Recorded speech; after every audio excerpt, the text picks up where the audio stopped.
Right. ఇక TDP కేంద్ర కార్యాలయంలో మహానాడు ఏర్పాట్లు దాదాపుగా పూర్తయిపోయాయి. ఇక ఎన్టీఆర్ జయంతిని పురస్కరించుకొని ఈ కార్యక్రమం ఈసారి 2 రోజుల పాటు వర్చువల్ పద్ధతిలో నిర్వహించనున్నారు. పొదుపు చర్యల్లో భాగంగా వర్చువల్గా రాష్ట్ర వ్యాప్తంగా 1845 క్లస్టర్లలో స్క్రీన్లను కూడా ఏర్పాటు చేస్తున్నారు. ఇక టీడీపీ కేంద్ర కార్యాలయంలో 13 అడుగుల ఎత్తు 60 అడుగుల వెడల్పు కలిగినటువంటి భారీ స్క్రీన్ కూడా రెండింటిని ఏర్పాటు చేసి స్టేజ్ పైన 20 మంది వక్తలు కూర్చునేలా ఏర్పాట్లు పూర్తయ్యాయి. ఇక స్టేజ్ ముందు 150 నుండి 170 మంది పొలిట్ బ్యూరో సభ్యులు, అలాగే స్టేట్ కమిటీతో పాటు సీనియర్ ఎమ్మెల్యేలు, ఇక సీనియర్ మంత్రులు, ఎమ్మెల్సీలు కూర్చునేలా కూడా సెట్టింగ్ ఏర్పాటు చేశారు. రైట్. ఇదే అంశానికి సంబంధించి మరిన్ని డీటెయిల్స్ అందించడానికి మా కరెస్పాండెంట్ శ్రీహరి సిద్ధంగా ఉన్నారు. శ్రీహరి, చెప్పండి, పొదుపు చర్యల్లో భాగంగా ఇలాంటి నిర్ణయం తీసుకోవడం ఏ విధంగా చూడొచ్చు? సో ఇది టీడీపీకి సంబంధించి కానివ్వండి, ఇటు పార్టీకి సంబంధించి కూడా ఎలాంటి ప్రభావం చూపే అవకాశం ఉంది? సాయిరామ్, రైట్. ఏదైతే అమరావతి రాజధానిలో అంటే ప్రధానంగా టీడీపీ కేంద్ర కార్యాలయంలో వర్చువల్ విధానంలో మహానాడు నిర్వహించాలని చెప్పని అధిష్టానం భావించింది. అయితే ఈ మేరకు ఏదైతే ప్రస్తుతం మనం చూడొచ్చు ఇక్కడ విజువల్స్లో ఏదైతే స్క్రీన్ కూడా మనం చూడొచ్చు, 13 అడుగుల ఎత్తులో స్క్రీన్, భారీ స్క్రీన్లు 60 అడుగుల వెడల్పు 13 అడుగుల ఎత్తు భారీ స్క్రీన్లు అయితే ఏర్పాటు చేసిన పరిస్థితి కనబడుతుంది.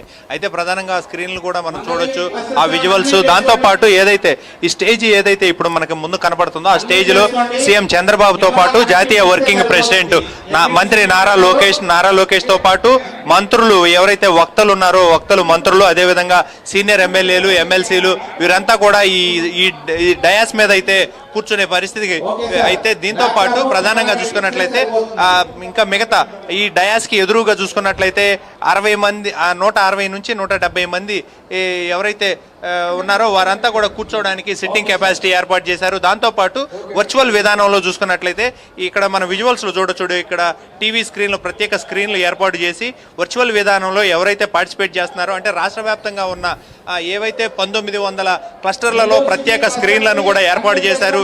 ఈ ప్రత్యేక స్క్రీన్లు ఏదైతే ఉందో అది మొత్తం కూడా చూసుకున్నట్లయితే Guinness book record of world అని కూడా చెప్తున్న పరిస్థితి. ఇప్పటికే పార్టీ అధ్యక్షుడు పల్లా శ్రీనివాస్ ఉదయం ప్రైమ్ 9 ఛానల్తో మాట్లాడుతూ కూడా ఆయన చెప్తున్న పరిస్థితి. ఇది ఏదైతే గిన్నిస్ బుక్ రికార్డ్ అని చెప్పాలి అని కూడా ఆయన చెప్తున్న పరిస్థితి.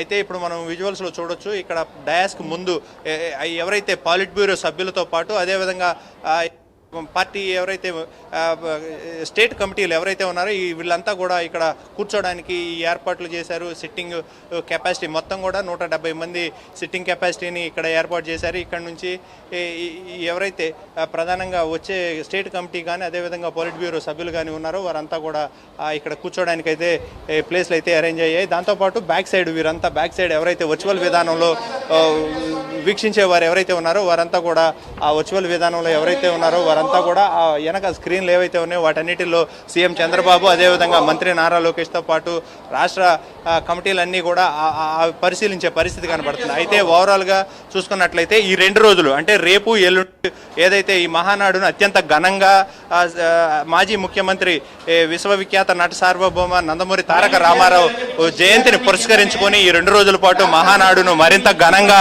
నిర్వహించే పరిస్థితి. అయితే ఈ నేపథ్యంలోనే అంటే ప్రధానంగా పొదుపు చర్యల్లో భాగంగా ప్రధాని నరేంద్ర మోదీ పిలుపు మేరకు ఈ ఏదైతే నెల్లూరులో జరగాల్సిన మహానాడును అక్కడ క్యాన్సిల్ చేసి ఈ నేపథ్యంలోనే ఇక్కడైతే ప్రధానంగా ఆర్థిక పరిస్థితులు స్థితిగతులు ఏవైతే ఉన్నాయో వాటన్నిటినీ కూడా బేరీజు వేసుకుంటూ ఈ చర్య అంటే ఈ పిలుపుకి సీఎం చంద్రబాబు ఈ నేపథ్యంలో పిలిపించారు. దీని నేపథ్యంలోనే ప్రస్తుతం ఈ ఏర్పాట్లు అయితే ఇక్కడ జరుగుతున్న పరిస్థితి. ఈ ఏర్పాట్లతో పాటు రేపు 2 రోజులు ఏదైతే ప్రధానంగా ఈ 2 రోజుల పాటు జరిగే మహానాడులో తీర్మానాలు ఏవైతే ఉన్నాయో తెలంగాణ నుంచి కూడా 14 అంటే తెలంగాణ నుంచి 4 తీర్మానాలు, ఏపీ నుంచి 14 తీర్మానాలతో పాటు ఏదైతే ఒకటి అంటే స్త్రీ శక్తికి సంబంధించిన పొలిటికల్ తీర్మానం కూడా ఉండబోతుంది. అత్యంత కీలకంగా ఉండబోతుంది ఈ మహానాడు.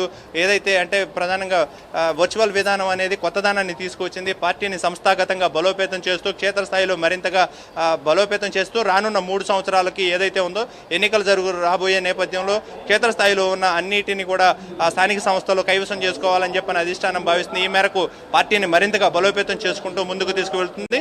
అదేవిధంగా మంత్రి నారా లోకేష్ ఏదైతే జాతీయ వర్కింగ్ ప్రెసిడెంట్గా మొట్టమొదటిసారి బాధ్యతలు చేపట్టిన తర్వాత అత్యంత ఘనంగా అత్యంత వైభవోపేతంగా ఈ మహానాడుని అయితే నిర్వహించే పరిస్థితి అయితే కనబడుతుంది. Sairam. Right, thank you Srihari. ఇక రాజమండ్రిలో డిప్యూటీ సీఎం పవన్ కళ్యాణ్తో సినీ నిర్మాతల భేటీ ముగిసింది. పలు సినిమా అంశాలపై చర్చించారు. ఇక అంతకుముందు గోదావరి పుష్కరాలపై డిప్యూటీ సీఎం పవన్ కళ్యాణ్ సమీక్ష నిర్వహించారు. అధికారులకు పవన్ దిశానిర్దేశం చేశారు.